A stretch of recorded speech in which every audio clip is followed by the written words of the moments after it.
श्री सद्गुरु महाराज की जय। महर्षि संसेवी प्रवचन पीयूष। बिनु रवि राति न जाए। संवेद समादरणीय सज्जन वृंद, माताओं एवं भक्तिमती बहनों, आप लोगों की ओर से मुझ अकिंचन का अभिनंदन किया गया है। मैं आप सभी लोगों को अभिवंदन करता हूँ। मैं इस योग्य नहीं कि मेरा अभिनंदन हो, फिर भी आप लोगों का उदार हृदय दूसरे को भी उदारता की दृष्टि से देखता है। भला ऐसा क्यों न हो। राम राज्य के निवासी के लिए परोपकारी और उदार होना स्वाभाविक ही है। राम राज्य का वर्णन करते हुए गोस्वामी जी ने लिखा है, सब उदार सब पर उपकारी। प्राचीन समय की बात है, श्री व्यासदेव जी ने युधिष्ठिर और दुर्योधन को बुलाकर कहा, युधिष्ठिर, तुम दिन भर में एक दुर्जन को खोज कर लाओ। और दुर्योधन से कहा, तुम दिन भर में एक सज्जन को खोज कर लाओ। व्यासदेव के आज्ञा पालनार्थ दोनों निकल पड़े। संध्या काल दोनों के दोनों खाली हाथ व्यासदेव जी के पास लौटकर आए। श्री युधिष्ठिर जी महाराज को कहीं दुर्जन से भेंट नहीं हुई और न दुर्योधन को किसी सज्जन से। वास्तविक बात यह है कि जिस प्रकृति के लोग होते हैं, दूसरों को वे उसी दृष्टि से देखा करते हैं। उसी तरह आप लोगों ने जिन शब्दों से मेरा अभिनंदन किया है, वे सब सद्गुण आप लोगों में हैं, न कि मुझ में। आप लोगों को ज्ञात कराया गया है कि यहाँ संत मत का सत्संग होगा। संत मत कोई नया मत, नया धर्म, नया मजहब, नया संप्रदाय या नया रिलीजियस नहीं है। यह तो परम पुरातन, परम सनातन वैदिक मत है। वैदिक मत होते हुए भी संत मत किसी अवैदिक मत से राग द्वेष अथवा घृणा नहीं करता। संत मत किसी भी धर्म का खंडन नहीं करता, बल्कि अपना आदर्श सबके सामने रखता है। एक समय की बात है, बादशाह अकबर ने बिरबल से पूछा, बिरबल, तुमसे जो कोई कुछ पूछते हैं तो तुम उसका सटीक उत्तर दे देते हो। बतलाओ, तुम कितने पढ़े लिखे हो? बिरबल ने कहा, जहाँपना, थोड़ा बहुत। बादशाह ने कहा, एक बात बोलो, थोड़ा अथवा बहुत। बिरबल ने कहा, जहाँ मुझसे अधिक पढ़े लिखे लोग होते हैं वहाँ मैं थोड़ा हो जाता हूँ, और जहाँ मुझसे कम पढ़े लिखे लोग होते हैं वहाँ मैं अधिक हो जाता हूँ। इसलिए मैंने कहा थोड़ा बहुत।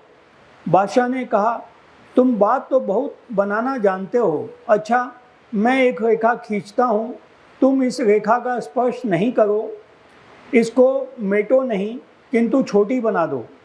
बिरबल ने उस रेखा के निकट ही उससे बड़ी समानांतर रेखा खींच दी और कहा, जहाँ पनाह, देखिए, आपकी रेखा का मैंने स्पर्श नहीं किया, मोटा नहीं, किंतु फिर भी वह छोटी हो गई। इसी प्रकार संतमत किसी भी धर्म को मेटता नहीं, समान रूप से सबका सम्मान करता है, अपना आदर्श सबके सामने रखता है। संतमत क्या है? गोस्वामी तुलसीदास जी महाराज के शब्दों में हम कह सकेंगे, संत संग अपवर्ग कर, कामी भव कर पंथ, कहहि संत कवि गोविंद, श्रुति पुराण सदग्रंथ। अपवर्ग कहते हैं मोक्ष को, छुटकारा को। जैसे कोई रोगग्रस्त व्यक्ति रोग मुक्त हो जाए, कोई कारागार बद्ध प्राणी कारागार से मुक्त हो जाए आदि। इस प्रकार दैविक और भौतिक त्रितापों से संतप्त प्राणी इनसे छुटकारा पा जाए, यह मुक्ति है। यह संतों का ज्ञान है। आज आदि भौतिक विज्ञान में विलास की बहुत सारी चीज़ें उपलब्ध है। एक ज़माना था जबकि कुएं से पानी खींचकर निकाला जाता था। अब वह बात नहीं है। बटन दबाने मात्र से पानी आ जाता है, पंखा चलने लगता है। यहाँ बैठे हम अमेरिका के लोगों से बात कर लेते हैं, थोड़ी देर में हजारों मील की दूरी तय कर लेते हैं आदि। किंतु सारी सुविधाएं होते हुए भी हम दुखी हैं, पीड़ित हैं। एक दिन एक सज्जन मुझसे कह रहे थे, बाबा ऐसा कोई घर नहीं जिस घर में कोई समस्या नहीं। मैंने कहा, महाशय आप तो हर घर की बात कहते हैं, मैं कहता हूँ संसार में ऐसा कोई सर नहीं जिस सर में कोई समस्या नहीं। आज हर घर की समस्या नहीं रही, बल्कि हर सर की समस्या हो गई है। दुख, क्लेश, वैमनस्य इसके मूल में छिपा हुआ है। संतों का अकाट्य कंथन है, आध्यात्मिकता से ही शांति आएगी, परम कल्याण होगा, शाश्वत सुख मिलेगा। गोस्वामी तुलसीदास जी ने कहा, राकापति षोडत उहुई तारागण समुदाय, सकलह गिरिन दब लाइए बिनु रवि राती न जाए। ऐसे बिनु हरि भजन खगेसा, मिटही न जीवन केर कलेशा। 16 कलाओं से युक्त 16 चंद्रमा आकाश में उदित हो, आकाश स्थित सारे तारे उग आवें, पृथ्वी पर सारे पहाड़ों और जंगलों में आग लगा दी जाए। कल्पना कीजिए कितना अधिक प्रकाश होगा, फिर भी बिना सूर्योदय के रात्रि का नाश नहीं होगा। काकभूषणी जी गरुड़ जी से कहते हैं, हे गरुड़ जी, इस तरह से जब तक कोई परमात्मा का भजन नहीं करेगा, प्रभु की भक्ति नहीं करेगा, प्रभु का साक्षात्कार नहीं कर लेगा, तब तक दुख दूर नहीं होगा, क्लेश निःशेष नहीं होगा। किसी सुभाषितकार ने बड़ा अच्छा कहा है, असन के लिए नाना प्रकार के अन्न, फल, मेवा, मिष्ठान, दुग्ध, दही, मक्खन, घृत आदि से भरा भंडार हो। वसन के लिए जाड़े, गर्मी, वर्षा आदि ऋतुओं में अनुकूल ऊनी, सूती, रेशमी, मलमल, मखमल आदि अच्छे से अच्छे कपड़ों का आगार हो। निवास के लिए गगनचुंबी अट्टालिका खिड़कीदार और हवादार हो। मन बहलाव सवारी के लिए वातानुकूलित अत्याधुनिक कार हो। दरबार के सामने रंग बिरंगे खिले अधखिले फूलों की कतार हजारों हजार हों। परिवार में परस्पर दंपति का प्यार हो। कामिनी के कंचन, किंकनी, नुपुर एवं पायल की झनकार हो। प्रांगण में नन्हे मुन्ने की किलकार हो। सोने चांदी, हीरा मोती, जवाहरात आदि की टंकार हो। पद प्रतिष्ठा और पैसे के कारण संसार में जय जयकार हो, लेकिन यदि पालन सदाचार न हो तो सारा जीवन हाहाकार हो। इसलिए ईश्वर भक्ति कीजिए। ईश्वर की भक्ति में सांसारिक सुख स्वतः आ जाता है। इसके लिए अलग से कोई परिश्रम करने की आवश्यकता नहीं रह जाती। जैसे जब हम किसी दुकान पर कपड़ा खरीदने के लिए जाते हैं तो दुकानदार को हम कपड़े की कीमत चुकाते हैं, किंतु दुकानदार कपड़े को एक थैले में रखकर देता है। इसी तरह ईश्वर की भक्ति करने वाले को सांसारिक सुख आप ही आप आ जाता है। आप कहेंगे कि बनिया बड़ा चालाक होता है, वह तो कपड़े ही में थैले का मूल्य चुका लेता है।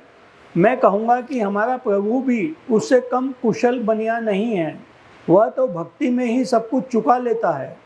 वह ईश्वर स्वरूपतः है क्या, यह समझना अत्यावश्यक है। संतों ने एक स्वर से कहा है, वह ईश्वर मन वचन से अगोचर कठोपनिषद में आया है। वायु यथर्को भूनवनम प्रविष्टो रूपम रूपम प्रतिरूपो बहुव एकस्था सर्वभूतांतरमा रूपम रूपम प्रतिरूपो बहिश्च। अर्थात जिस प्रकार इस लोक में प्रविष्ट हुआ वायु प्रत्येक रूप के अनुरूप हो रहा है, उसी प्रकार संपूर्ण भूतों का एक ही अंतरात्मा प्रत्येक रूप के अनुरूप हो रहा है और उनसे बाहर भी है। विचारणीय विषय है, एक लंबे बैलून में जब हम हवा भरते हैं तो वहाँ वह बैलून की आकार की लंबी हो जाती है।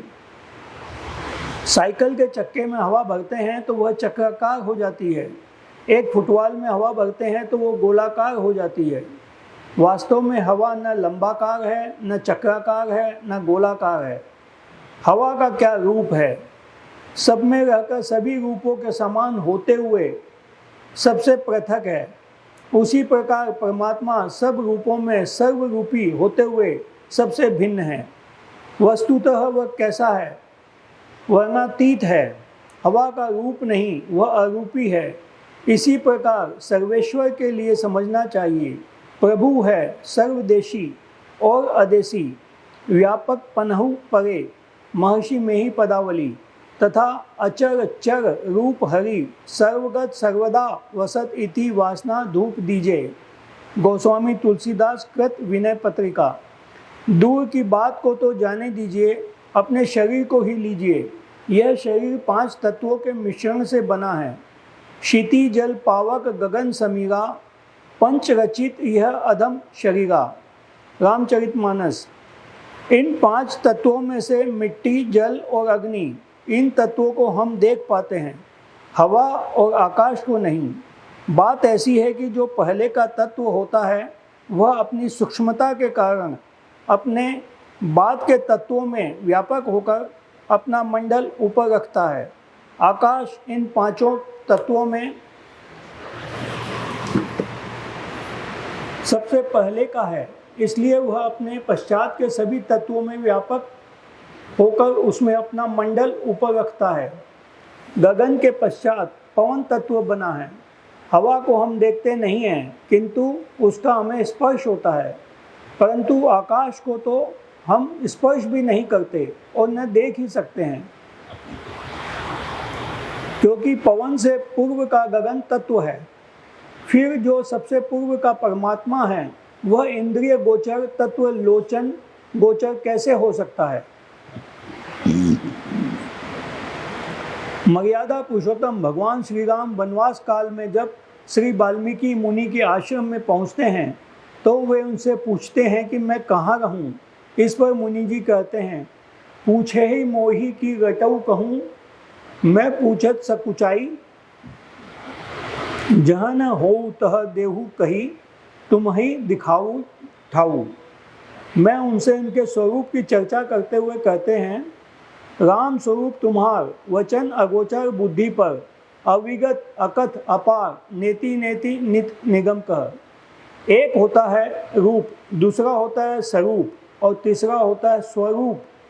रूप को कहते हैं जो नेत्रेंद्रिय से ग्रहण हो, स्वरूप रूप सहित, स्वरूप निज रूप। निज रूप के विषय में गोस्वामी जी ने विनय पत्रिका में लिखा है, अनुराग सो निज रूप जो जग में विलक्षण देखिए, संतोष सम शीतल सदा दम, देहवंत न लेखिए, निर्मल निरामय एक रस, तेहि हरक शोक न व्यापई, त्रैलोक पावन सो सदा, जाकी दशा ऐसी भई। प्रभु का निज रूप वह संसार से विलक्षण है, उसको हम इन आँखों से नहीं देख सकते। किसी सुभाषितकार ने कहा है, इस नज़र से हवा भी न दिखलाएगी, इससे परमात्मा दिखे हंसी आएगी। गुरु नानक साहब ने ईश्वर स्वरूप के संबंध में कहा है, अलख अपार अगम अगोचरी, ना तिसु काल न कर्मा, जाति अजाति अजोनी संभव, ना तिसु भाव न भरमा, साचे सचियार बिटहु कुरवाणु, ना तिसु रूप वर्णु नहीं रेखिया, साचे शब्दी निशानु। परम प्रभु परमात्मा इंद्रिय गोचर क्यों नहीं है? इस विषय को हम इस प्रकार भी समझ सकते हैं। एक दीवाल घड़ी होती है और दूसरी हाथ घड़ी। दीवाल घड़ी में जितने कल पूजे होते हैं, हाथ घड़ी में भी उतने ही होते हैं।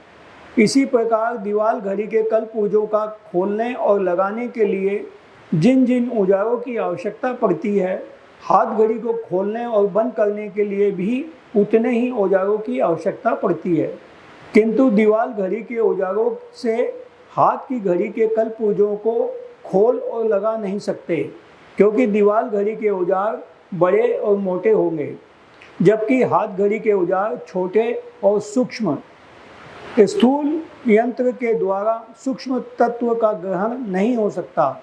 हमारी इंद्रियां मोटी मोटी हैं और परमात्मा सूक्ष्मतम, इसलिए इंद्रियों के द्वारा परमात्मा की पकड़ या पहचान नहीं हो सकती। एक और भी उपमा हम लें, दूध में घृत होता है, किंतु दूध से हम पूड़ियाँ नहीं छान सकते। उसी दूध को मथकर जब हम घृत को पृथक कर लेते हैं तब उसे पूड़ियाँ छानते हैं।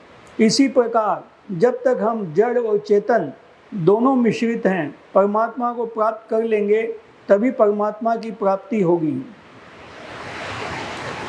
ब्रह्मानंद स्वामी ने कहा है, जिमी दूध के मथन है निकसत है घी जतन से, तिमी ध्यान की लगन से पर ब्रह्म ले निहारा। किसी फकीर का कथन है, इबादत है किसी नासाद को फिर साद कर देना, इबादत है किसी बर्बाद को फिर आबाद कर देना।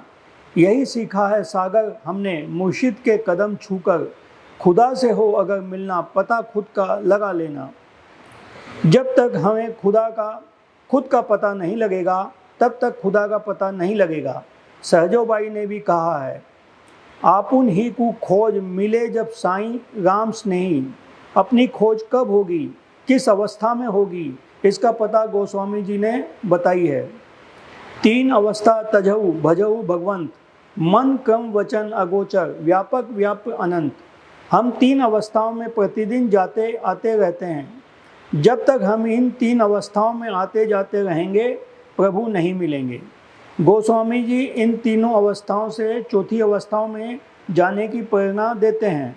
ये 3 अवस्थाएं जागृत, स्वप्न और सुषुप्ति। जागृत में हम 14 इंद्रियों के साथ रहते हैं। 5 कर्मेंद्रियां, हाथ, पाँव, मुंह, लिंग और गुदा। 5 ज्ञानेंद्रियां, नाक, कान, आँख, त्वचा और जीभ तथा अंतर की 4 इंद्रियां, मन, बुद्धि, चित्त और अहंकार। जब हम स्वप्न में जाते हैं तो बाहर की 10 इंद्रियां छूट जाती हैं, किंतु अंतर की 4 इंद्रियां अपना कार्य करती रहती हैं।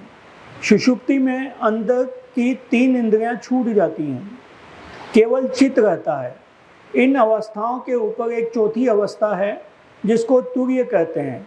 इसी में रहने की सलाह गोस्वामी जी देते हैं। जब तक इन 3 अवस्थाओं में रहते हैं इंद्रियों के साथ स्थूल माया में रहते हैं। इंद्रियों को जो कुछ भी प्रत्यक्ष होता है वह माया है। भगवान श्री राम ने श्री लक्ष्मण जी से कहा था, गो गोचर जहाँ लगी मन जाई, सो सब माया जानहु भाई। चौथी अवस्था में अपने को कैसे ले जाएंगे, इसके लिए प्रथम मानस जप, मानस ध्यान करने के लिए संतों ने बताया है। इनके द्वारा कुछ सिमटाव होता है। पूर्ण सिमटाव के लिए दृष्टि योग की क्रिया करनी पड़ती है। दृष्टि योग से एक बिंदुता की प्राप्ति होती है। एक बिंदुता में पूर्ण सिमटाव होता है। पूर्ण सिमटाव में ऊर्ध्वगति होती है। ऊर्ध्वगति में आवरण भेदन होता है। 3 अवस्थाओं से छूटकर चौथी अवस्था में जाते हैं, तब अंधकार से प्रकाश में जाना होता है। पश्चात प्रकाश से शब्द और शब्द से निःशब्द में जाया जाता है। यहाँ प्रभु मिल गए, काम समाप्त हुआ। इसी दृष्टि को अपनाकर सभी संतों ने एक स्वर में शब्द साधना करने की सलाह दी है। संत कबीर साहब कहते हैं, साधो शब्द साधना कीजे, जेही शब्द से प्रगट भय सब, सोई शब्द गही लीजे। गुरु नानक साहब के वचन में आया है, शब्द तत्तु बिरज संसार, शब्दु निरालमु अपर अपार। शब्द विचारी करे बहु भेसा, नानक भेदु न शब्द अलेखा। शब्द सुरती भया प्रगासा, सबको करे शब्द की आशा। पंथी पंखी शिव नित गाता, नानक शब्द शब्दु पछाता। हाट बाट शब्द का खेलू, बिनु शब्दे क्यों होए मेलू। सारी सृष्टि शब्द के पाछे, नानक शब्द घटे घटी आछे। संत दादू दयाल जी महाराज ने कहा है, एक शब्द सब कुछ किया, ऐसा समर्थ सोए, आगे पीछे तो करे जो बलिहीना होए। इसी को कुरान शरीफ में लिखा है, खुदा ने कहा हो और सृष्टि हो गई। बाइबल में लिखा है, आरंभ में शब्द था, शब्द ईश्वर के साथ था और शब्द ही ईश्वर था। In the beginning was the word was with God and the word was God. अंतर साधना कर साधक स्थूल मंडल से सूक्ष्म मंडल में प्रवेश करता है। वहाँ वह केंद्रीय शब्द को पकड़ता है। सूक्ष्म मंडल का केंद्रीय शब्द कारण मंडल के केंद्रीय शब्द से मिलाता है। कारण शब्द का केंद्रीय शब्द महाकारण के केंद्रीय शब्द से मिलाता है। महाकारण मंडल का केंद्रीय शब्द केवल्य मंडल के केंद्रीय शब्द से मिलता है। इस प्रकार वह अति दुर्लभ केवल परम पद को प्राप्त करता है। वहाँ की प्रणव ध्वनि प्रभु से मिला देती है। इस पावन कार्य के संपादन के लिए हमारा चरित्र परम पवित्र होना चाहिए, यानी झूठ, चोरी, नशा, हिंसा और व्यभिचार का परित्याग करना आवश्यक है। एक ईश्वर परमात्मा पर अटल विश्वास, पूर्ण भरोसा, उसकी प्राप्ति अपने अंदर होगी, इसका दृढ़ निश्चय, सत्संग तथा सद्गुरु की निष्कपट सेवा, इन पंच कर्मों के पालन के साथ साथ अपने जीवन यापन के लिए कुछ न कुछ पवित्र कमाई अवश्य करनी चाहिए। संत मत के उपदेशों का सार रूप में आपके समक्ष रखा। धन्यवाद।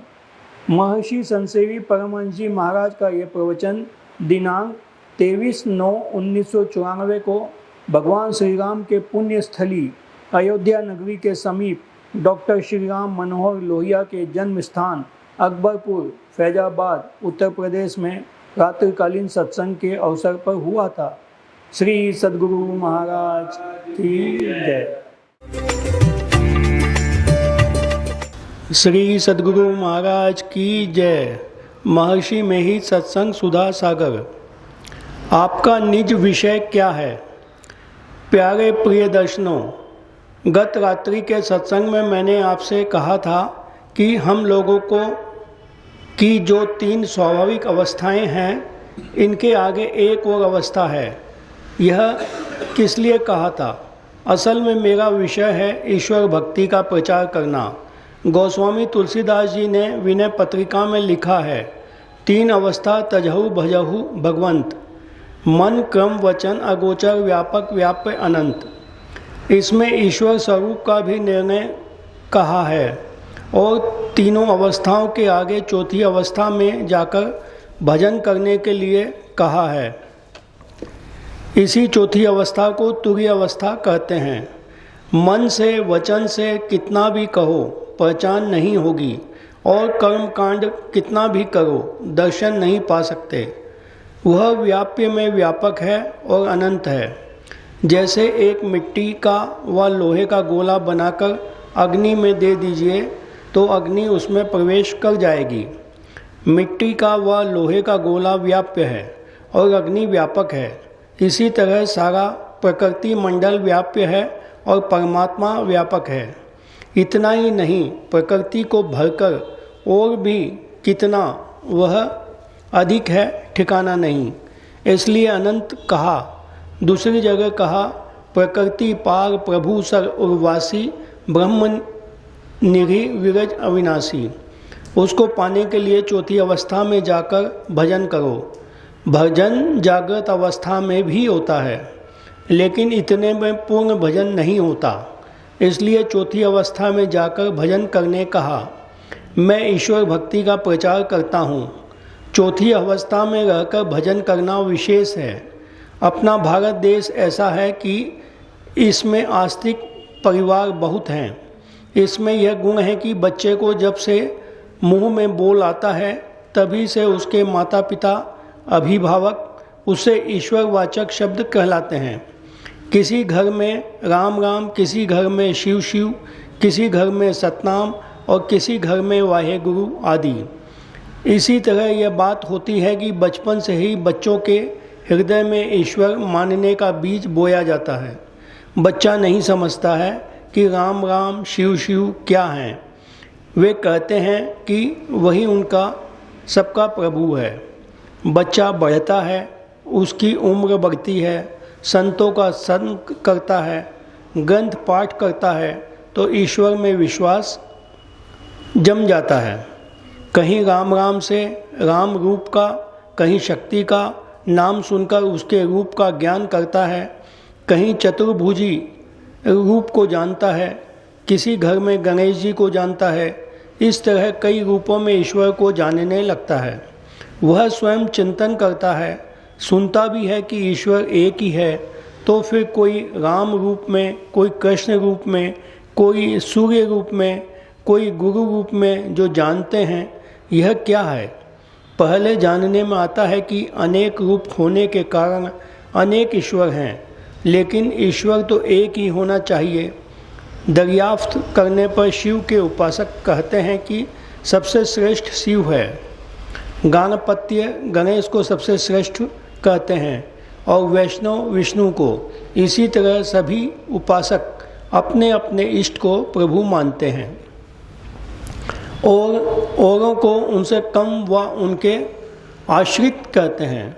इस तरह सांप्रदायिक भावना होती है। इस तरह इस भावना के अंदर रहते संघर्ष भी होता है, हानि भी होती है तथा यथार्थ ज्ञान भी नहीं होता। इस संघर्ष में हम नहीं रहें, मनोमालिन्य और कलह से बचें। गोस्वामी तुलसीदास जी ने इनको हटाने की बड़ी कोशिश की। उन्होंने रामचरितमानस में वर्णन किया कि कहीं शिव जी राम की स्तुति करते हैं तो कहीं राम शिव की स्तुति करते हैं। किसी एक इष्ट देव के लिए जैसी स्तुति है उसी तरह दूसरी इष्ट के लिए भी स्तुति करते हैं। इस तरह गोस्वामी तुलसीदास जी ने बताया कि ये पृथक पृथक देखने में आते हैं, लेकिन है एक ही एक निर्णय हो। यह कैसे? हम लोगों को सोचना चाहिए कि सृष्टि में हम देखते हैं कि इस स्थूल जगत में, इस सौर जगत में सूर्य की प्रधानता है। पढ़ते और सुनते भी हैं कि सूर्य के पहले सौर जगत नहीं हुआ, पहले सूर्य हुआ। पंच तत्वों में सर्वप्रथम आकाश को मानते हैं। इसके अतिरिक्त 4 तत्व आकाश के अंदर ही हैं। हम पढ़ते भी हैं कि आकाश के बाद वायु, वायु के बाद अग्नि, अग्नि के बाद जल और जल के बाद पृथ्वी है। इस तरह सुन समझ और पढ़कर ज्ञात होता है कि सौर जगत में सबसे पहले सूर्य है। केवल सौर जगत का नहीं, सारे जगत का कोई मालिक है व नहीं। सबसे प्रथम का कुछ नहीं मानने से बुद्धि में संतोष नहीं होता। सबसे पहले का कुछ नहीं होकर विविध हुआ, यह मानने में बुद्धि को संतोष नहीं होता, क्योंकि 5 तत्व और सौर जगत को देखकर जानने में आता है कि आरंभ में कुछ था। सबसे पहले का पदार्थ एक ही एक होगा, वह परम प्राचीन परम सनातन होगा। उसके अतिरिक्त अवकाश नहीं रहेगा और कोई अवलंब, कोई सहारा, कोई व्याप्य पदार्थ उसके पहले का नहीं होगा। वह स्वयं आधार स्वरूप होगा, उसका कोई आधार नहीं होगा। वह इतना व्यापक होगा कि उसके अतिरिक्त और कुछ अवकाश बचा नहीं रहेगा। वह अनंत, अपार और अपरिमित शक्ति युक्त होगा। संसार में जो परिमित शक्ति वाला है उसका आदि वही है जो सबसे प्रथम का है। संतों के ग्रंथों में पढ़ने से भी यही बात ज्ञात होती है कि जैसे है सब में सबही ते न्यारा, जीव जंतु जल थल सबही में शब्द व्यापत बोलन हारा। संत कबीर साहब। बाबा नानक के वचन में है, बाहरी भीतरी एको जानहु इहु गुर ज्ञान बताई। सबके बाहर होने के कारण उसकी प्रकृति पार भी कहा गया है। ऐसा एक तत्व का मानना बुद्धि में आता है। सर्वव्यापक से बाहर कोई नहीं हो सकता। जिसके अंदर में सब हो उन्हें उसके शासन में, उसके प्रभाव में रहना ही होगा। जो सब उसके प्रभाव और शासन में रहेंगे उन सब का वह प्रभु होगा। बार बार नानक कहते हैं, अलख अपार अगम अगोचरी, न तिसु काल न कर्मा। जाति अजाति अजोनी संभहु, न तिसु भाव न भरमा। साचे सचिहार विटहु कुर्वाणु, न तिसु रूप वर्णु नहीं रेखिया। साचे शब्दु निशाणु। मतलब यह है कि वह इंद्रिय ज्ञान से बाहर है। उसकी सीमा कहाँ है कोई बता नहीं सकता। सबसे आदि का पदार्थ कैसा होगा? स्वरूपतः वह अनादि अनंत होगा। इंद्रियों से हम उसको ग्रहण नहीं कर सकते, क्योंकि वह अत्यंत सूक्ष्म है। स्थूल यंत्र से सूक्ष्म तत्व का ग्रहण नहीं हो सकेगा। जैसे छोटी घड़ी के कील कांटों को बड़ी घड़ी के पेचकस और संडासी से खोला या लगा नहीं सकते, यह बहुत समझाने की बात नहीं है। जो सबसे विशेष व्यापक होगा वह सबसे विशेष सूक्ष्म होगा। जैसे एक सेर बर्फ़ की व्यापकता से उसके जल की और उस जल की व्यापकता से उसके वाष्प की व्यापकता अधिक होती है, क्योंकि बर्फ़ की अपेक्षा जल और जल की अपेक्षा वाष्प अधिक सूक्ष्म होता है। जो वाष्प की व्यापकता है उससे कम व्यापकता जल की और उससे कम व्यापकता बर्फ़ की है। इसी नमूने को जानने, सोचने, समझने पर मालूम होता है कि सूक्ष्म सबसे विशेष व्यापक होता है। जो सबसे विशेष सूक्ष्म है उसको स्थूल इंद्रियों से कैसे ग्रहण कर सकते हैं? हमारी इंद्रियां रूप, रस, गंध, स्पर्श और शब्द 5 विषयों को ग्रहण करती है। स्थूल इंद्रियां इनसे अधिक को ग्रहण नहीं कर सकती। अंतर की इंद्रियां स्थूल इंद्रियों से श्रेष्ठ हैं, लेकिन परमात्मा की सूक्ष्मता के सामने ये भी बहुत स्थूल हैं। बुद्धि ईश्वर स्वरूप का निर्णय कर सकती है, लेकिन पहचान नहीं सकती। इसलिए राम स्वरूप तुम्हार वचन अगोचर, बुद्धि पर अविगत, अकथ अपार, नेति नेति नित निगम कह। रामचरितमानस। प्रश्न होता है कि तब फिर किससे पहचान हो? शरीर और इंद्रियों के अतिरिक्त इस शरीर में तुम हो। इंद्रियां और क्षेत्रज्ञ का ज्ञान भगवान श्री कृष्ण ने श्रीमद् भगवद गीता में कहा है। 5 महाभूत अर्थात पृथ्वी, जल, अग्नि, वायु, आकाश, अहंकार, बुद्धि, प्रकृति, 5 ज्ञानेंद्रियां, 5 कर्मेंद्रियां, मन, रूप, रस, गंध, स्पर्श, शब्द, इच्छा, द्वेष, सुख, दुख, संघात, चेतना और गति, इन 31 तत्वों के समुदाय को सविकार क्षेत्र कहते हैं। इन 31 के अतिरिक्त इनमें जो क्षेत्रज्ञ तत्व है वही चेतन आत्मा है, वही शरीर को धारण किया है। इसी के कारण शरीर को ज्ञान है।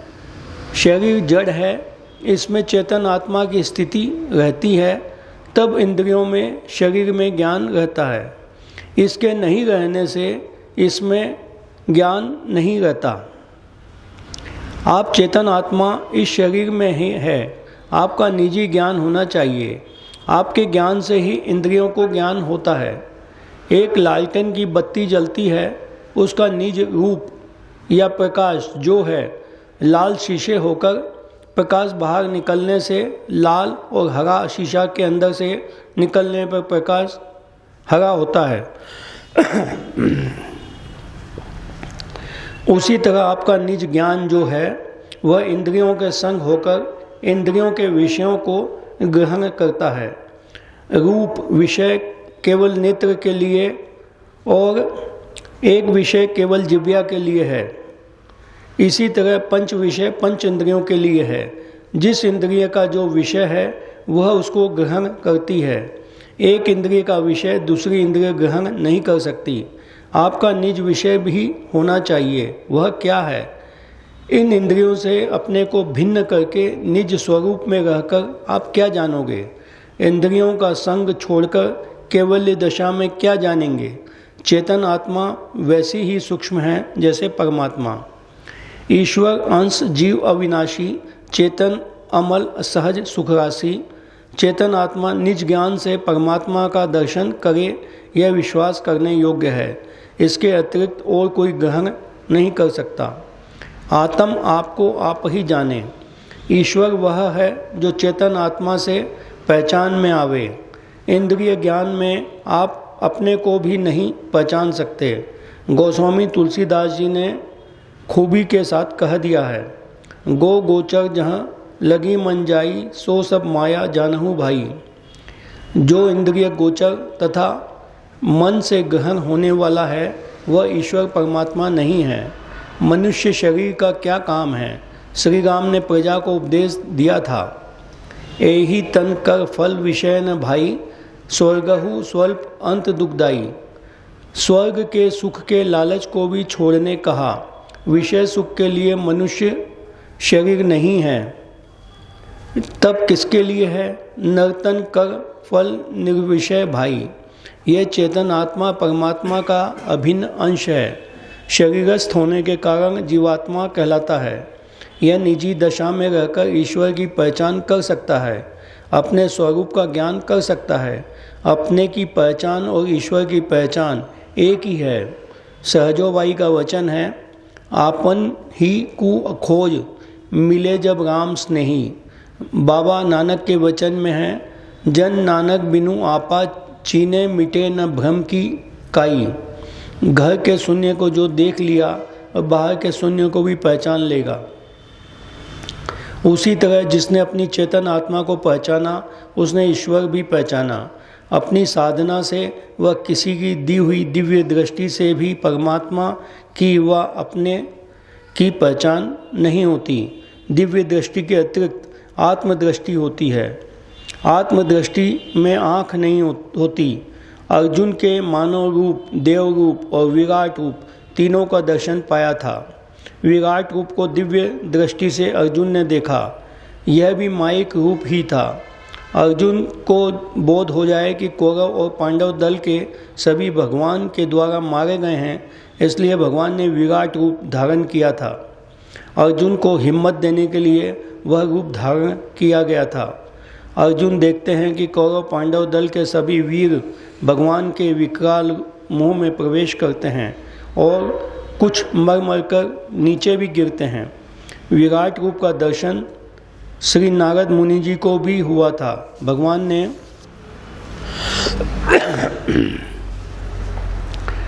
उनसे कहा, तू मेरा जो रूप देख रहा है यह मेरी उत्पन्न की हुई माया है।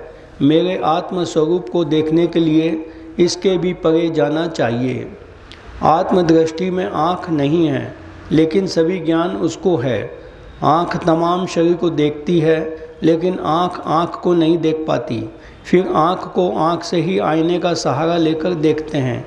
यहाँ साधन भजन रूप आईने का सहारा लेकर अपने तई में रह सकोगे और तब निजी ज्ञान आत्मज्ञान में अपने तई को अपने से पहचानोगे और ईश्वर को भी पहचानोगे।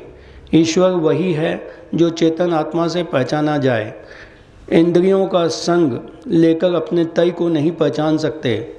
अपने से अपने को पहचानने के लिए साधन भजन है। आरंभिक साधन से ही काम पूरा होने का नहीं, तुरीय अवस्था में जाकर ही ईश्वर दर्शन होता है। तुरीय अवस्था में कैसे जाना होगा कल कहूँगा। जैसे स्थूल मंडल के स्थूल रूप और स्थूल नाम का सहारा मिलता है, उसी तरह तुरीय अवस्था में आपको क्या सहारा मिलेगा, क्यों मिलेगा, यह युक्ति युक्त है या नहीं, कल के सत्संग में कहूँगा। यह प्रवचन उत्तर प्रदेश अलीगढ़ स्थित स्वामी रामतीर्थ मिशन में दिनांक 17/10/1963 ईस्वी को रात्रिकालीन सत्संग में हुआ था। श्री सद्गुरु महाराज की जय। महाराज की जय। महर्षि संसेवी प्रवचन पीयूष। संत और संतवाणी के संग को भी सत्संग कहते हैं। आदरणीय सज्जन वृंद तथा आदरणीय माताओं एवं भक्तिमती बहनों, आप लोगों को ज्ञात कराया गया है कि यहाँ अखिल भारतीय संतमत सत्संग का 84वां वार्षिक अधिवेशन होगा। इस वार्षिक अधिवेशन के आयोजक श्री परमेश्वर बाबू, श्री परमानंद बाबू और श्री किशन बाबू तीनों भाई हैं। यह 84वां वार्षिक अधिवेशन बतलाता है कि 84 से छूटना चाहते हैं तो सत्संग कीजिए। सत्संग करने से परमेश्वर की प्राप्ति होगी तथा परमानंद मिलेगा। यह श्री कृष्ण की उक्ति है। सत्संग की बड़ी महिमा गाई गई है। बिनु सत्संग विवेक न होई, राम कृपा बिना सुलभ न सोई। गोस्वामी तुलसीदास जी महाराज। श्रीमद् शंकराचार्य जी महाराज ने कहा है, सत्संग सगात्वे निश्चंगत्वं निर्मोहत्वं निर्मोहत्वे निश्चंतत्वं निश्चंत लिप्तते जीवन मुक्तितः। सत्संगी से हो जाना नर विषयों से निसंग, फिर व्यामोह रहित हो जाना हो सर्वत्र असंग। मोह विगत होते ही होता मन निश्चलन युक्त, निश्चलनता आते ही वह हो जाता जीवन मुक्त। सत्संग में दो शब्द हैं, सत और संग। सत क्या है? सत सोई जो बिनसे नाही, यानी अविनाशी तत्व, त्रय काल अबाधित तत्व को सत कहते हैं।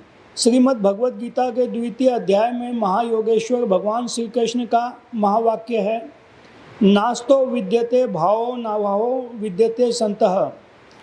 अर्थात जो सत है उसका कभी अभाव नहीं होता और जो असत है उसका अस्तित्व ही नहीं है। ऐसा कौन सा तत्व है जो अविनाशी है, एक रस रहने वाला है और रहेगा? वह क्या है? वह परम प्रभु परमात्मा है। उस परम प्रभु परमात्मा का संग वास्तव में सत का संग है। उस परम प्रभु परमात्मा का संग कौन करेगा? वह शरीर या कोई इंद्रिय? न तो शरीर और न कोई इंद्रिय ही। शरीर और इंद्रिय से पृथक हम स्वयं ही उसको प्राप्त कर सकेंगे, क्योंकि हम उस परम प्रभु परमात्मा के अभिन्न अंश हैं। यह अंश ही उस अंशी को प्राप्त करने में सक्षम है। यह जीवात्मा सत है और वह परम प्रभु परमात्मा भी सत है। इस सत को उस सत के साथ मिला देना वास्तविक सत्संग है। यह सर्वोत्कृष्ट सत्संग है, किंतु एकाएक ही यह संग नहीं हो सकता। इसके लिए अनेक जन्मों के संस्कार की आवश्यकता है। जिज्ञासा होती है कि सत्संग के नाम पर जो अभी यहाँ इतने लोग इकट्ठे हैं, क्या हम परमात्मा का संग कर रहे हैं?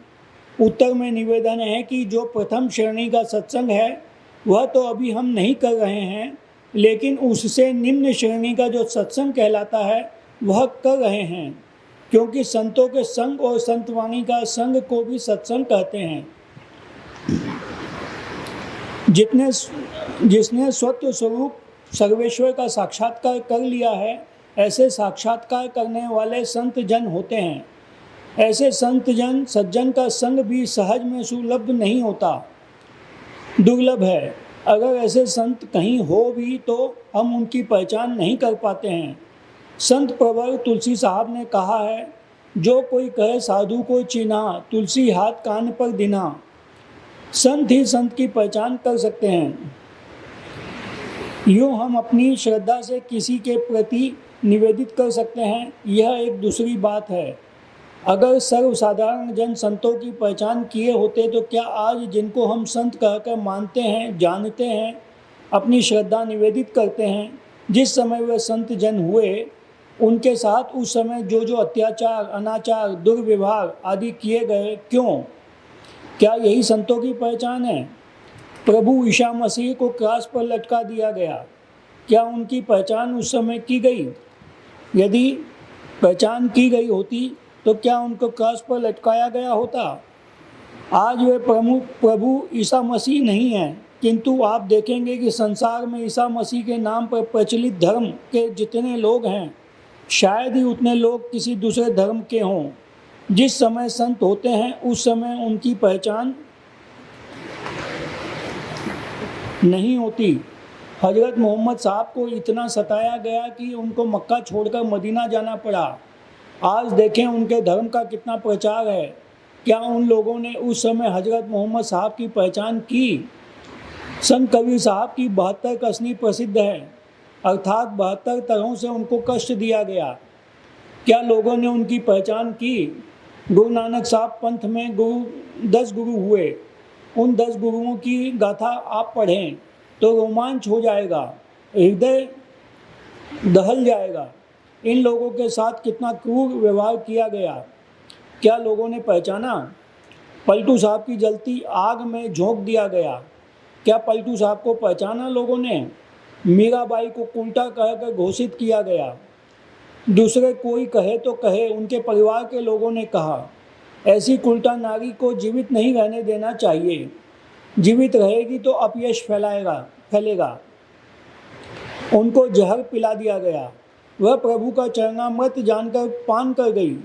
जहर का प्याला पिलाने वाला तो मर पचकर सड़ गलकर कहाँ गया कोई ठिकाना नहीं, लेकिन जहर पीने वाली परम भक्तिन मीरा आज भी अमर है, और इस भूतल पर जब तक अध्यात्म ज्ञान रहेगा मीरा अमर रहेगी।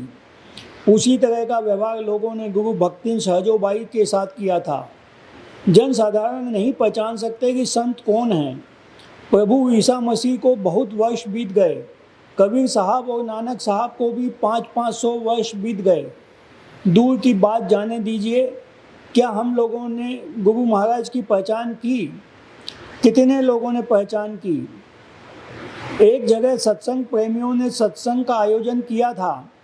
एक बगीचे में फूस का घर बनाकर उसी फूस की घर में गुरु महाराज को रखा गया था। दिन का सत्संग हुआ, रात में उसी फूस के घर में गुरु महाराज सोए। जब सब कोई सो गए तो दुष्टों ने उस घर में आग लगा दी, यह सोचकर कि बाबा जी उस घर में जलकर समाप्त हो जाएं। लेकिन जो जगत को जगाने के लिए आए हुए थे वे कब सोएंगे? वे तो जगे हुए ही थे। उनके भक्त बरामदे पर सोए हुए थे। सिद्धू दास जी था नाम। गुरु महाराज ने कहा, सिद्धू दास देखते क्या हो, इस घर में आग लगी हुई है। पूज्य गुरुदेव और सिद्धू दास जी दोनों ही निकलकर बाहर चले आते हैं।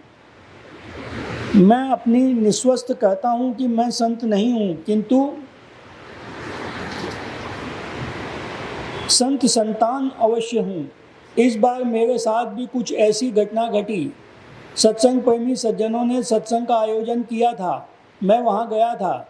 मेरे निवास के लिए फूस का घर बनाया था।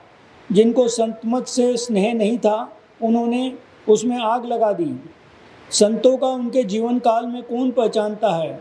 वस्तुतः संतों की पहचान दुर्लभ है। ऐसी अवस्था में तब क्या किया जाए? उत्तर में निवेदन है, जो संत पूर्व काल में हो गए हैं, जिन पर हमारी दृढ़ निष्ठा है कि वे संत थे, तो उनको जो वाणी है उसकी सतवाणी का हम संग करें, यह भी सत्संग है। अभी हम उन संतों की वाणियों का संग करने के लिए यत्र तत्र से यहाँ एकत्रित हुए हैं। यह तीसरी श्रेणी का सत्संग है। बराबर हम तीसरी श्रेणी का सत्संग करते रहेंगे तो करते करते एक दिन ऐसा होगा कि दूसरी श्रेणी का सत्संग करने का भी अवसर मिलेगा, और द्वितीय श्रेणी का सत्संग करते करते एक दिन प्रथम श्रेणी का सत्संग करके हम अपने जीवन को कृतकल्य बना सकेंगे। आवागमन के चक्र से सदा के लिए हम छुटकारा पा जाएंगे। इस तृतीय श्रेणी के सत्संग की भी बड़ी महिमा है। गोस्वामी तुलसीदास जी महाराज कहते हैं, सत्य संगति महिमा नहीं गोई। हानि कोई नहीं चाहता, सबके सब लाभ चाहते हैं। हानि कहाँ होती है और लाभ कहाँ होता है, इसका पता गोस्वामी तुलसीदास जी महाराज बतलाते हैं। हानि कुसंग सुसंगति लाहू, लो कहू वेद विदित सब काहू। कुसंग से हानि और सुसंग से लाभ होता है। किसी ने लगे हाथ जिज्ञासा की कि इसका प्रमाण क्या है? गोस्वामी तुलसीदास जी महाराज उत्तर देते हैं, गगन चढ़ई गज पवन प्रसंगा, कीचही मिलई नीच जल संगा। धूल जब पवन का संग करती है तो गगन गामिनी बन जाती है, और वही धूल जब पानी का संग करती है तो पाताल चली जाती है। उसी तरह सज्जनों का संग होता है तो संत जनों के संग से इतनी उद्गति उनकी होती है कि परम प्रभु परमात्मा से जाकर मिलकर एक में हो जाते हैं। और जब कोई कुसंग करता है तो वह किस रसातल में चला जाता है कोई ठिकाना नहीं। मुझे वह प्रसंग याद आता है, जापान में एक अच्छे कलाकार हुए। उनके मन में हुआ कि कोई ऐसा चित्र बनाया जाए जिसको देख आकर्षित हो और अधिक मात्रा में बिके, जिससे अधिक पैसे मिले। वह कलाकार घूमने लगा। घूमते घूमते वह एक राजा के यहाँ पहुँचा। राजा का एक लड़का था, वह देखने में बहुत सुंदर था, बहुत ही सुकोमल चेहरा था उसका। सरलता उसके चेहरे से टपकती थी। कलाकार ने उसका फोटो लिया और कलात्मक ढंग से उसको सजाया। उसके इतने चित्र बिके कि वो मालामाल हो गया। कुछ दिनों के बाद उसके मन में आया कि एक ऐसा चित्र बनाया जाए जिस चित्र को देखते ही मालूम पड़े कि वह बड़ा क्रूर है, निष्ठुर है, हत्यारा है। घूमते घूमते वह कारागार में पहुंच गया, क्योंकि बदमाश लोग तो वहीं रहते हैं। वहाँ उसने कि एक ऐसा चेहरे वाले व्यक्ति है जिसकी आंखों में क्रूरता टपकती है। चेहरा डरावना लगता था। कलाकार ने कहा, भाई तुम्हारा फ़ोटो लेना चाहता हूँ। उस व्यक्ति ने कहा, मेरा फ़ोटो लेकर क्या करोगे? उस कलाकार ने कहा कि एक बार मैंने एक चित्र बनाया था जिसकी बिक्री से मुझे काफ़ी पैसे मिले थे। अब मैं दूसरा चित्र बनाना चाहता हूँ। उसने पूछा कि पहला चित्र कहाँ है जिससे कि तुमको बहुत पैसे मिले थे, मुझे दिखलाओ। वह चित्र उसके साथ था। उसने उसको दिखलाया। उस चित्र को देखकर वह फूट फूट कर रोने लगा। कलाकार ने उसके रोने का कारण पूछा। उसने कहा, यह चित्र तो मेरा ही है। कुसंग के कारण मैं आज खूंखार बन गया हूँ। जो इस तरह मुझे आप देख रहे हैं, मेरे कहने का तात्पर्य यह है कि जो सुसंग करते हैं उनको लाभ होता है और जो कुसंग करते हैं उनको हानि होती है। धुआं उठता है, उससे काजल बन जाता है। उसको कोई छूना नहीं चाहता कि काजल लग जाएगा, हाथ काला हो जाएगा। लेकिन वही धुआं जब शाही बन जाता है तो किताब लिखने लगते हैं, पुराण लिखते हैं, शास्त्र लिखते हैं, लोग उनका आदर करते हैं। एक सुग्गा है, वह एक सज्जन के यहाँ पलता है। सज्जन के यहाँ पलने से उसके सत्संग में रहने के कारण सुग्गा राम राम, सीताराम, राधे श्याम, शिव शिव, वाहगुरु आदि आदि भगवान का नाम लेता है। दूसरा सुग्गा एक असज्जन के यहाँ पलता है। वहाँ लड़ाई झगड़ा, मारपीट, गाली गलौज आदि होता रहता है। वह सुग्गा वहाँ वही सुनता है और वही गाली गलौज बकता है।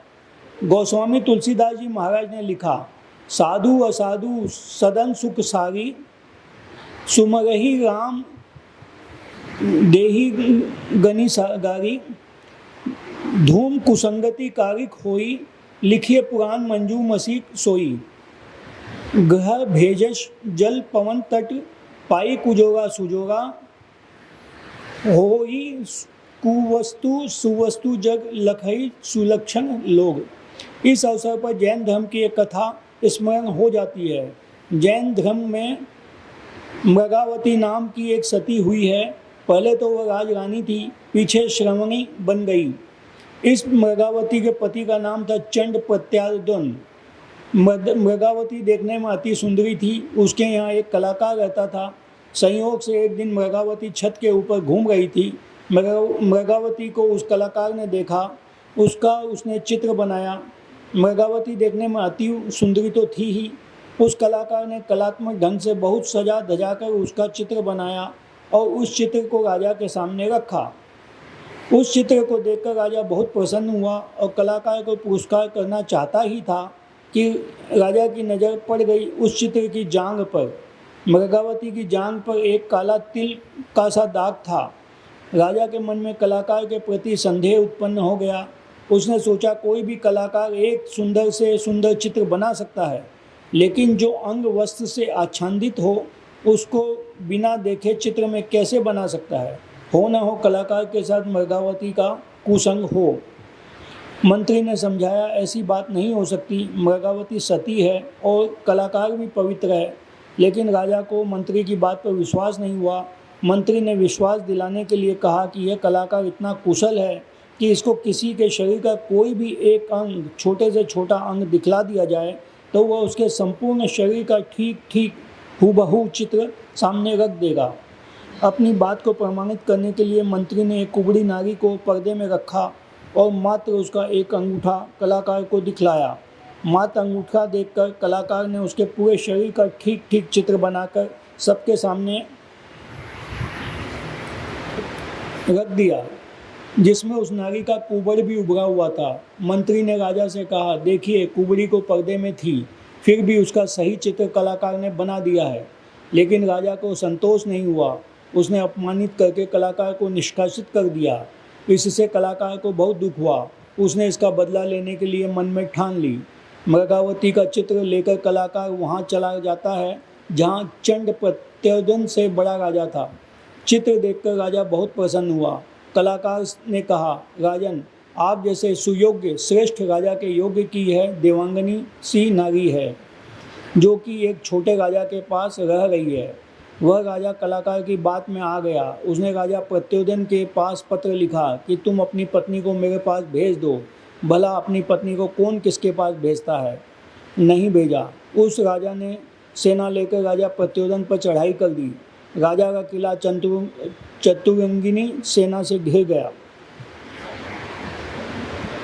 जब चंड प्रत्योदन को मालूम हुआ कि दुश्मन की फौज ने किला घेर लिया है तो डर के मारे हार्ट अटैक हो गया और तत्क्षण उसका प्राणांत हो गया। आक्रामक राजा को मृगावती ने समझाया, प्रेम करने का एक समय होता है। अभी मेरे ऊपर वज्र का पहाड़ गिर गया है, मुझे शांति लेने दे। अभी आप वापस जाएं, मैं पीछे बात करूंगी। मृगावती की बात सुनकर राजा लौट गया। बीच बीच में परस्पर पत्राचार होता रहा। एन केन प्रकार मृगावती टालती रही। इस प्रकार कई वर्ष बीत गए। राजा ने देखा मृगावती टालम टोल कर रही है। उसने फिर फौज लेकर मृगावती पर चढ़ाई कर दी। फौज से किले के घिर जाने पर मंत्री ने मृगावती ने पूछा, अब क्या किया जाए। संयोग ऐसा होता है कि उसी अवसर पर भगवान महावीर आते हैं और आम्रवन में जाकर ठहरते हैं। मृगावती को मालूम हुआ कि भगवान आम्रवन में आए हुए हैं। वह अपने किले का दरवाज़ा खुलवाती है और पुत्र के साथ भगवान के दर्शनार्थ वहाँ के लिए प्रस्थान करती है। मंत्री ने मना किया, कहा दुश्मन के किले को घेर लिया है, जैसे ही फाटक खुलेगा दुश्मन प्रवेश कर जाएंगे। मृगावती ने कहा, भगवान हमारी रक्षा करेंगे, मुझे जाने दो। मृगावती आम्रवन में पहुंचकर भगवान महावीर के दर्शन करती है। संयोग ऐसा होता है कि उसी समय वह राजा भी जिसने मृगावती के किले को घेर रखा था भगवान के दर्शनार्थ वहीं आता है। भगवान महावीर के दर्शन मात्र से उस राजा का मन पवित्र हो जाता है। मृगावती को बहन कहकर संबोधित करता है और जिज्ञासा करता है, कहो बहन, कुशल समाचार। मृगावती अपने पुत्र को आगे करते हुए कहती है, सब कुशल है, यह तुम्हारा भगना है, इसे संभालो। संत के दर्शन से राजा का हृदय परिवर्तन हो चुका था। उसने उसको वहाँ का राजा बना दिया और स्वयं ससैन्य वापस लौट गया। गोस्वामी तुलसीदास जी ने लिखा है, सरदातप निशी असी ससी अपरही, संत दरस जिमी पातक हरही। आश्विन कार्तिक महीने को शरद ऋतु कहते हैं। इस ऋतु में दिन के समय गर्मी पड़ती है और रात्रि में सर्दी। गोस्वामी तुलसीदास जी महाराज कहते हैं कि जैसे दिन की गर्मी को रात्रि का चंद्रमा हरण कर लेता है, उसी तरह संतों के दर्शन मात्र से पाप टल जाते हैं। गोस्वामी तुलसीदास जी ने कहने की कला कितनी अच्छी है। दिन में गर्मी होती है और दिन बीत जाने पर, रात में चंद्रोदय हो जाने पर ठंड होने लगती है। उसी तरह हमारे संकट और पातक संतों के दर्शन से टल जाते हैं, लेकिन रात के बाद जो फिर दिन होगा और फिर तो वह गर्मी आएगी। इसी भांति जब हम संतों के दर्शन करते हैं तो हमारे पातक टल जाते हैं, लेकिन जब हम संतों के दर्शन करके हट जाते हैं तब तो फिर हमारे सामने आकर डट जाते हैं। तब क्या कोई ऐसा उपाय या यत्न नहीं है कि हम हमारे पास आवे ही नहीं। गोस्वामी तुलसीदास जी ने इसका उत्तर दिया है, हाँ उपाय है। जब द्रवही दीन दयाल राघव साधु संगति पाइए, जेहि दरस परम समागमवि पाप राशि नसाइए। गोस्वामी जी ने समागम के आगे आदिक शब्द जोड़ दिया है। उनके कहने का तात्पर्य यह है कि संतों के दर्शन, स्पर्शन और समागम तो करो ही, उसके बाद वे कुछ बतलाएंगे, वह भी करो। वे क्या बतलाएंगे? वे ध्यान करने के लिए बतलाएंगे, वह भी करो।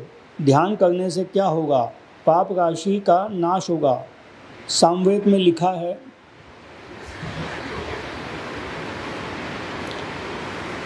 यदि शैल समम पापम विस्तरणम बहयोजनम विद्यते ध्यान योगेन नास्यो वेदः कदाचलन। अर्थ, कई योजन तक फैला हुआ पहाड़ के समान यदि पाप हो तो वह ध्यान योग से नष्ट हो जाता है। इसके समान पापों का नष्ट करने वाला कभी कुछ नहीं हुआ है। सत्संग नित अरु ध्यान नित, रहिए करत संलग्न हो। व्यभिचार, चोरी, नशा, हिंसा, झूठ तजना चाहिए। महर्षि जी ने सत्संग को दो भागों में विभक्त किया है, बाह्य और आंतरिक।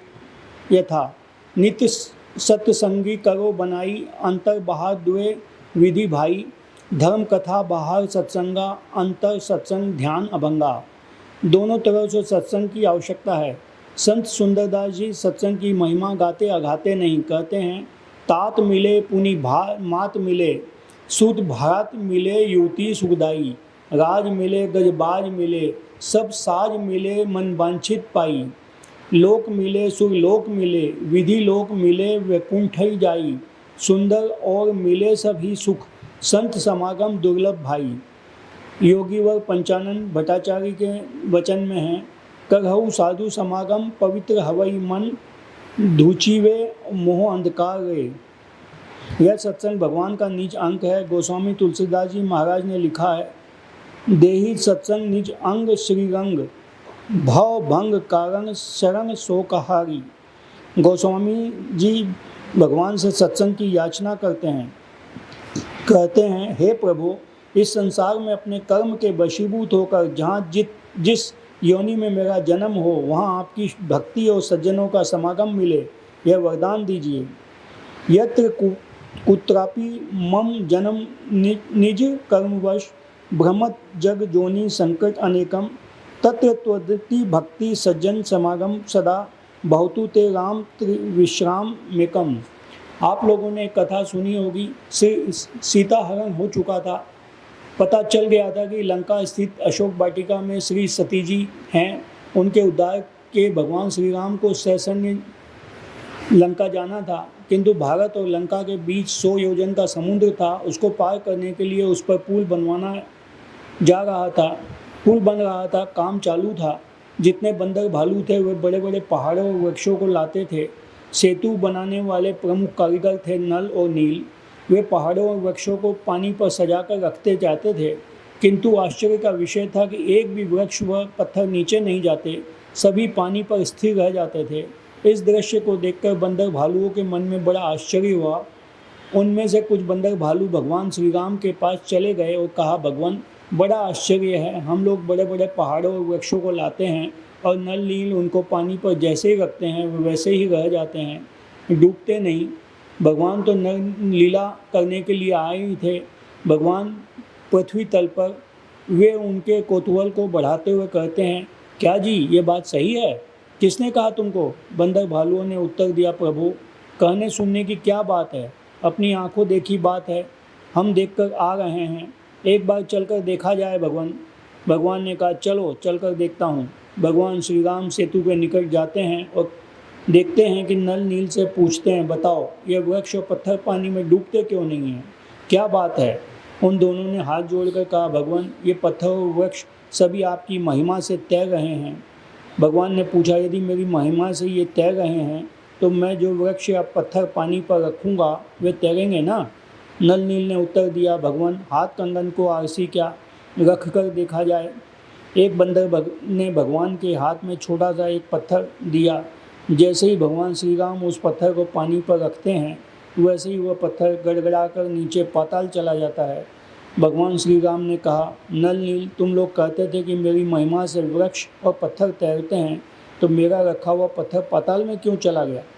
नल नील ने हाथ जोड़कर कहा, भगवान, यह तो जड़ पत्थर है, आपके हाथ से यदि चेतन ब्रह्मा छूट जाए तो वह किस रसातल को चला जाएगा, कोई ठिकाना नहीं।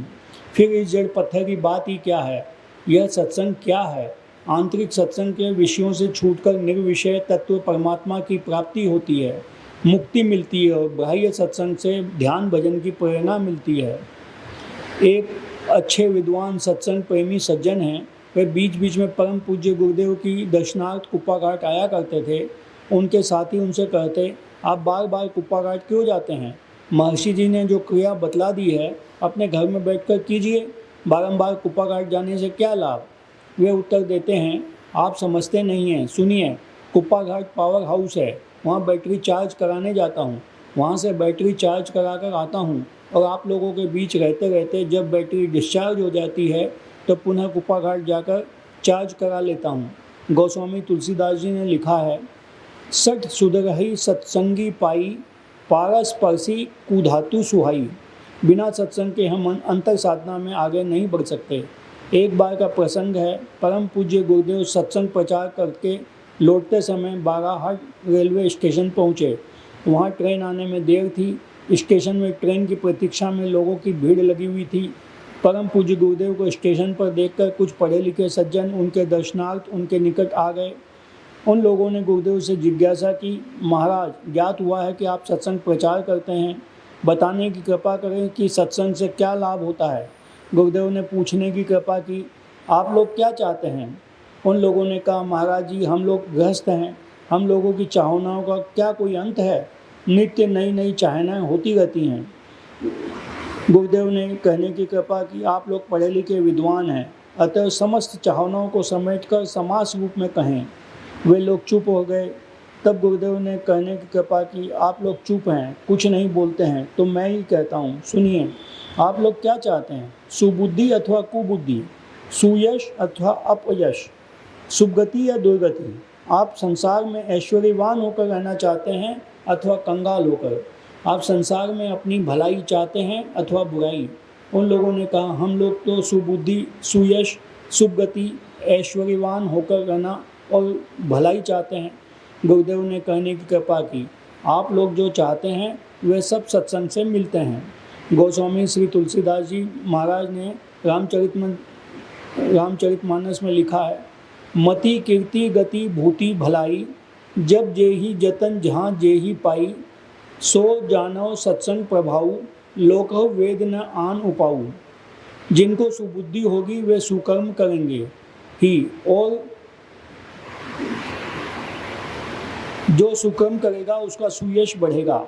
उनकी सुगति होगी निश्चित ही, उनकी दुर्गति हो नहीं सकती। ध्यान करेंगे तो मोक्ष मिल जाएगा, ऐश्वर्यवान होकर रहेंगे, और ऐसे सज्जन को भलाई ही भलाई मिलेगी। उसकी बुराई कोई करेगा भी तो क्यों और कैसे? जब किसी की सुबुद्धि हो जाए, संसार में यश ही यश फैले, संसार में ऐश्वर्यवान होकर रहे, चारों तरफ भलाई ही मिले, और इस संसार से जाने के बाद अंत में शुभ गति मोक्ष को प्राप्त हुए, तो बताइए इसके बाद और क्या बाकी रह जाता है? सत्संग से ये पांचों चीज़ें मिलती है, इसलिए सत्संग करना चाहिए। गुरुदेव के अमृतमय वचन सुनकर वे लोग बड़े संतुष्ट हुए। अभी आप लोगों ने संत तुलसीदास जी की वाणी में सुनी, सखी सीख सुनी गुनी गाठी बांधो, ठाठ ठठ सत्संग करे, जब रंग संग अपन आली रे, अंग संत मत मन मरे। हम सत्संग करें, किस तरह सत्संग करें?